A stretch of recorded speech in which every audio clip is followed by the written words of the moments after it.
Another statistic says half of all lesbian and gay youth interviewed report that their parents rejected them due to their sexual orientation. Half.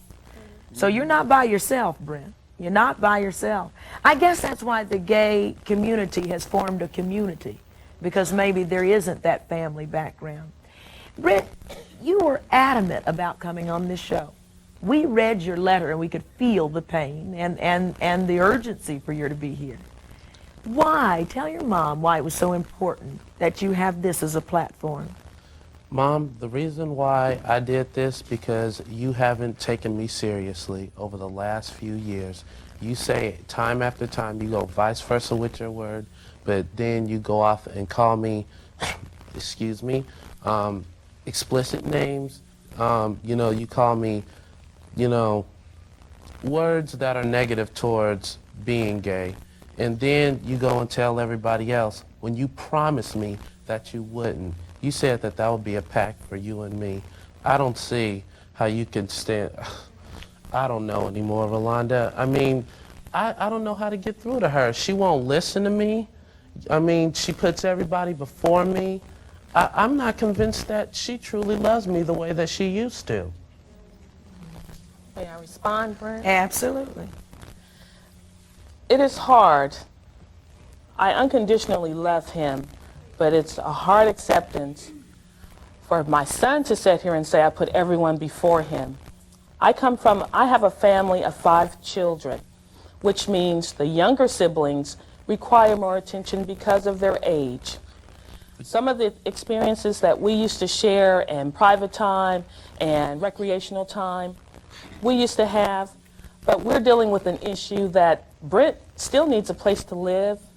Brent still needs transportation to school, and he still needs food in his mouth. I'm a working mother. Also, we're talking about issues. Earlier, he referenced his stepfather. Yes, Brent has a stepfather. He has been a part of Brent's life since he was 3. Not when he says he hates me. Okay. And No. Grandpa doesn't like it. We're not dealing with an issue that he hates Brent as a person. He hates the idea of the choices that Brent has made Well, he with has his to live with sexuality. them.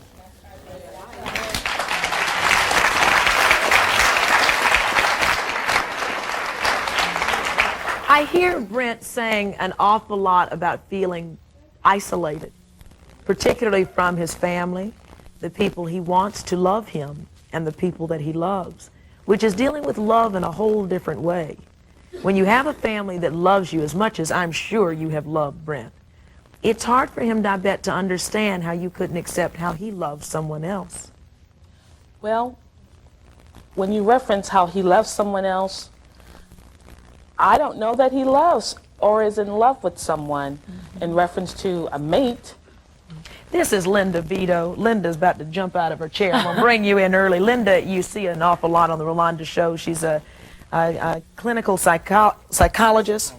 And I'm just going to get your observations here. How would you deal with this situation if it were to come to you? I've had situations like this. And, yes, it's true when, people are saying, oh, he's your son and you have to love him and all that. But people are also not putting, and I think, Brent, you too, you're right when you say that you're from a different generation now and that things are more liberal. It's not really a question of liberal. It's a question of a totally new understanding for your mother and your family. And as far as it being a choice, I'm not going to go into, scientific whatever. The bottom line is, I'll put it in a way that one of my clients once did. When he came home from school, from kindergarten, he was 5 years old. And his mother was so proud that he just went to school, and she said, we'll call him Ronnie, Ronnie, you look so nice your first day of school. Everybody must have thought you were very cute. Any little girls said, no, was there somebody that you really liked in class? And he said, yeah, Warren.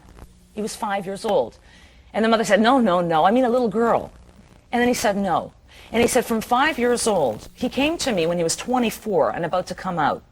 And he said, from 5 years old, he knew that it was wrong to like a Warren. And he had to go through hell. There were no Harvey Milk schools when he was growing up. There were no support groups. And it wasn't a city like New York or a major city that, that he would be able to go and get. But he lived in hell.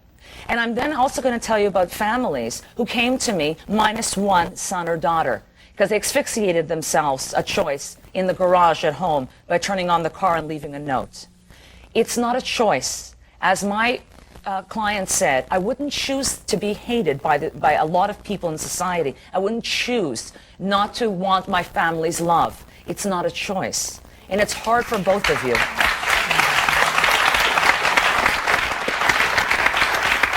We all know that being a mother, whatever the issues are that you're dealing with, is a full-time job. But what happens when a child feels that her mom is putting her last on the list? And this little girl says she feels like her mom does that all the time. My next guests are 10-year-old Erin, her dad Dan, and her mom Dawn. You've come together as a family all the way from Michigan, and we hope this will be a step in the right direction when we come back. We're going to talk about that. Thank you.